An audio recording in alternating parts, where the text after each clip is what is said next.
tozali na événement makasi samedi oyo esengeli moto nyonso tu aza na niveau ya stade. Chef de l'État akozala biso ya lipa stade okomema biki rouge okomema sifflet rouge. UDPS viva. Histoire ya Kamere est égal à Kabila. Kamere est égal à FCC. Pourquoi je le dis? Jolignon Makelele. Otala comment Balosala Moussala. Jolignon Makelele azali ministre ya média. Ministre ya média bi porte-parole du gouvernement. Peut porte-parole ya Kamere. Il y en a très bien. Tala bien. Degré Oyo Batouana Koto Bazolinga Babimisa Eloko Moko Boy contre chef de l'État. Mais ensemble, Aza juste Azo confondre Bango toujours. UDPS viva. Julien Makelele na débat alobaka kitoko. Nana très bien. Na débat politique alobaka bien. Mais porte-parole du gouvernement Azo Lobondier moi na matombe. Porte-parole du gouvernement Azo même ba image à mon konza moka et les kamamala mouté. Je vous dis clairement, ça c'est haute trahison. UDPS c'est bon. UDPS c'est bon. Dans le débat politique, il parle très bien. Mais pour le gouvernement chef de l'État, il s'était. Ensuite, on dirait à l'ingité, on dirait à l'indi. Et ça dit Kabal na bango, na Kamere, na chapeau de maille. UDPS viva. UDPS c'est bon. Vital Kamere na Nairobi, à 5 accords, ceux qui présentent ça comme il prend la République, Kamere comme Premier ministre. Kamere a échoué la Premier ministre, la primature. C'est parce que la Ningina rappelait à Batoa INC. Bon Mata, bon Kita, Kamere a reçu déjà Biki Rouge. En Osong a reçu et il sera remplacé par une autre personne. UDPS vivant. UDPS vivant. J'insiste ça. Là où Kamere me suit, là où, parce que INC ce n'est pas un parti politique. INC c'est une boutique. Mafuta, biscuit, INC ce n'est pas un parti politique. Na Congo Oyo, nous avons qu'un seul parti politique qui s'appelle UDPS.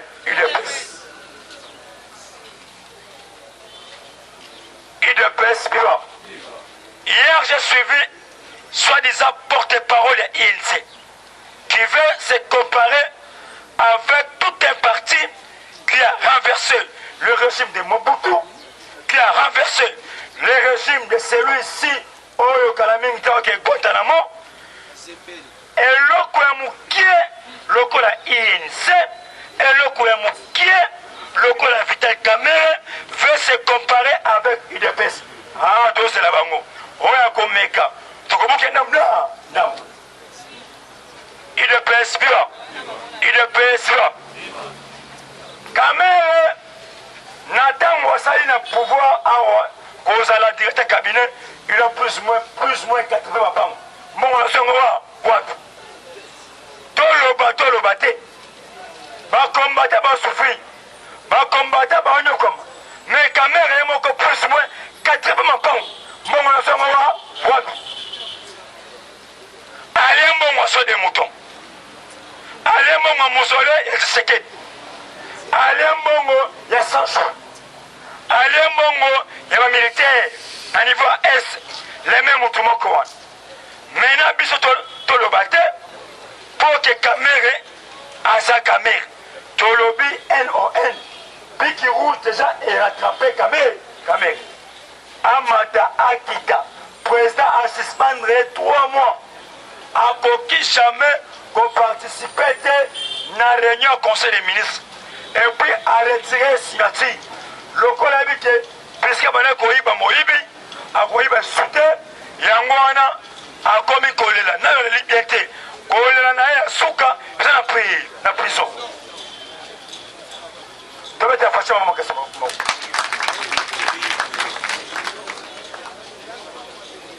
UDPS IDPS vivant. IDPS c'est bon. Biso ali ba combattant. Tout le monde a laissé ma paix. De loin. J'insiste na porte-parole de l'INC. D'abord, porte-parole de l'INC est bakebi tout maso to bunda.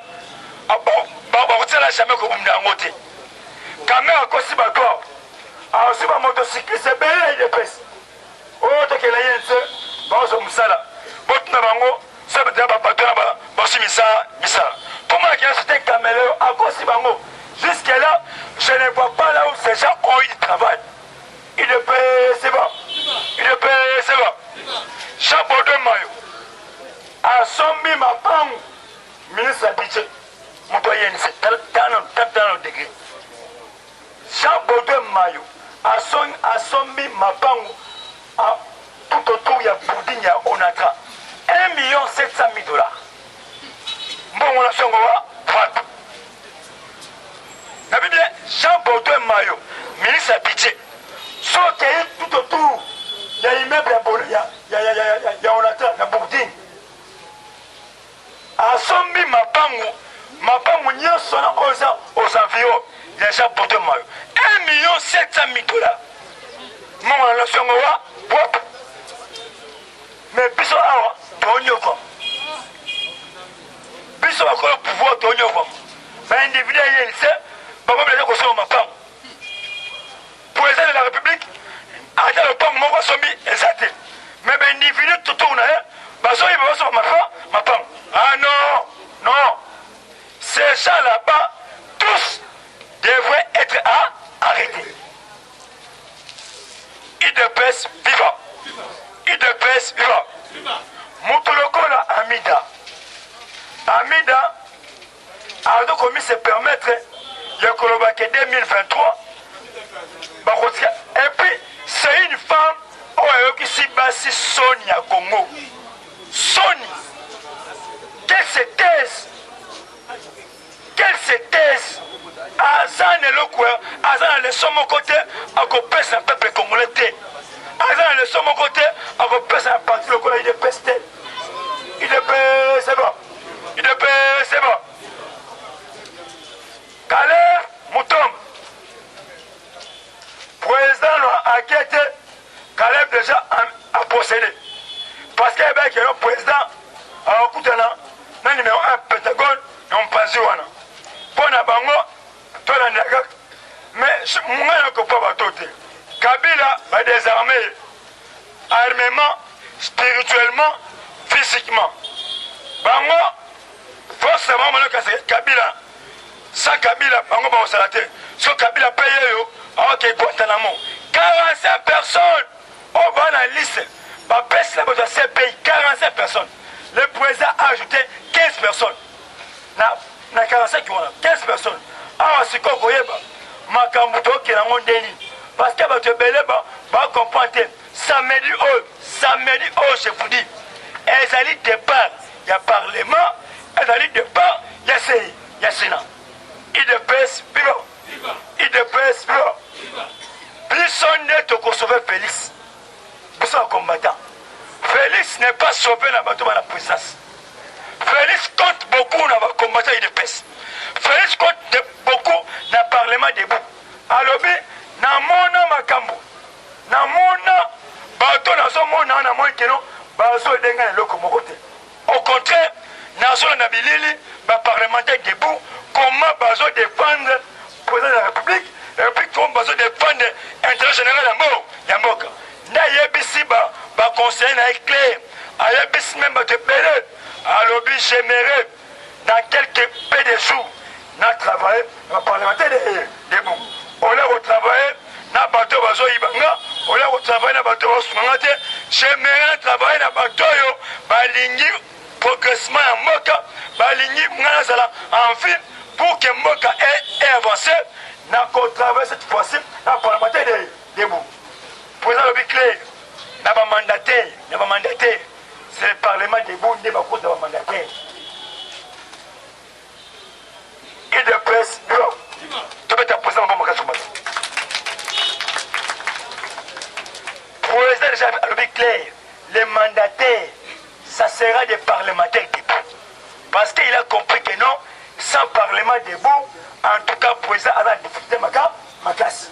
Pourquoi? Parce que, ministre, porte-parole du gouvernement, Yamoko, Asolobati. Comme il sont parlementaires debout, porte-parole du gouvernement, sont parlementaires debout, parlementaires debout, travailler tout comme ça, aussi au tapisson. Même il peut mousser aussi dans le temps, mais il y a des individus tout autour, Yamoko Zamboka, beaucoup de 10 mapango, 15 mapango, 1 million, 10 millions, 15 millions. Il te paye, c'est bon. En Calais, à procéder qu'avant, à combien avant l'Éthiopie, son candidat président de la République, service de renseignement déjà, ça est déjà pour nous en avance. Bamoni, Batiki, à Koti, oh, à Kolokanina, président, le croisant aigle, soyez pas, Babi c'est bon, d'autres seraient à zone. Tant que l'on a zongi, encore moins, moi, ça 25 ans, China Mikolo, blague exacte. China Mikolo, blague exacte. Les mêmes China, j'allais te dire, à Bima, dans ce qui a malade à Mom, avec la Pretoria. C'est plus de 100 millions de dollars. Plus de 100 millions de dollars. Dans tel degré, Batoyo, tout ça qui moque. Il te paye, c'est bon.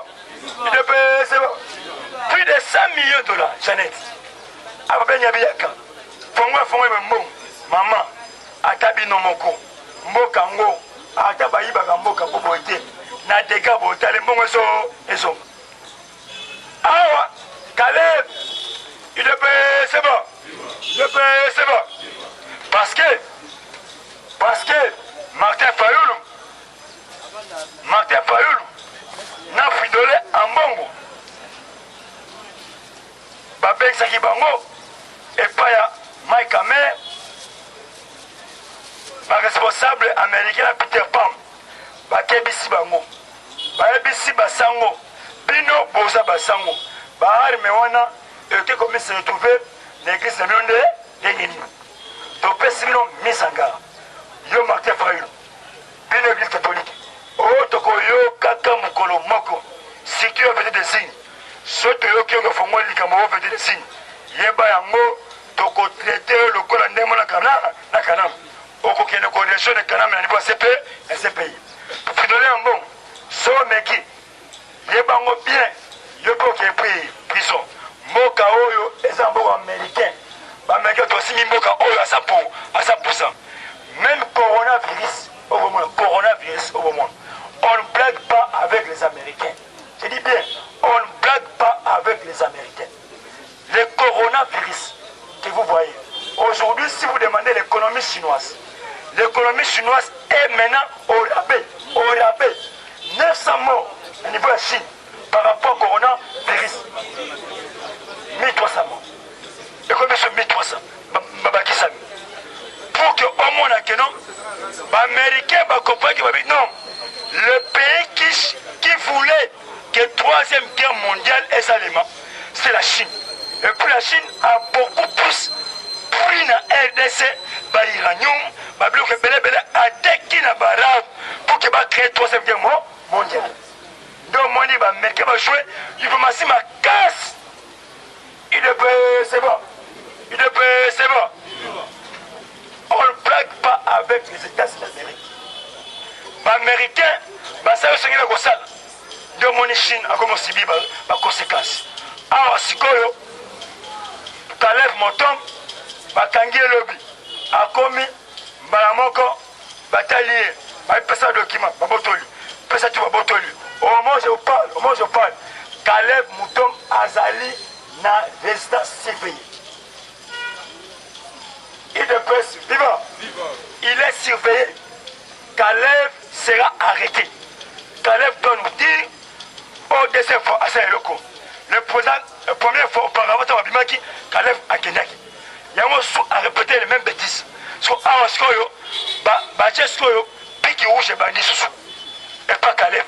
Bandi Mark que Caleb, à cause d'interpellé, Bandi Mark que Caleb, le lot, Baïko, Pessaïr, la surveillé. À copie m'a soutenu. Parce que votre papa, c'est pas, vous tous les documents. C'est ça Félix. Félix a joué la bango politique moko ya déboulonnage dans une situation silencieuse. UDPS, est-ce qu'on peut acclamer très fort pour le chef de l'État? UDPS, c'est bon. UDPS, c'est bon. Les combattants, pas dossier bimi kilikili. Kabila, n'a pas tourné, pas commis une équation.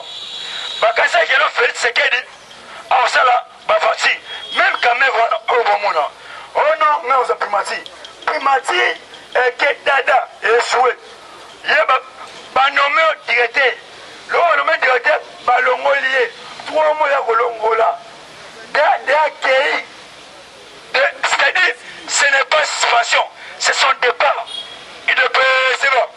Il ne peut, c'est bon. Son départ définitivement. Il ne reviendra plus. Ezali Kosali, image de chef de l'État. Léo, il ne peut, c'est bon. Pour la cité combattant, Léo, le président a eu décision. Bam Nisambang, 7 millions, il a fait des quelques $1000. Pour la station des moutons, pour la 30 juin, parce que 30 juin, donc le membre des États-Unis, Donald Trump, on s'est habitué ensemble. Il ne peut, c'est bon. Il ne peut, c'est bon. Pour la cité, merci beaucoup là-bas, pour la paix, c'est plus de 243, 85, plus de 88, 66, 87.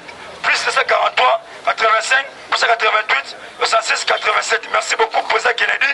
Merci à les combattants, peuple congolais, samedi, ezali déboulonnage, bic rouge, sifflet rouge, parlement à bout au pied, sénat à bout au pied.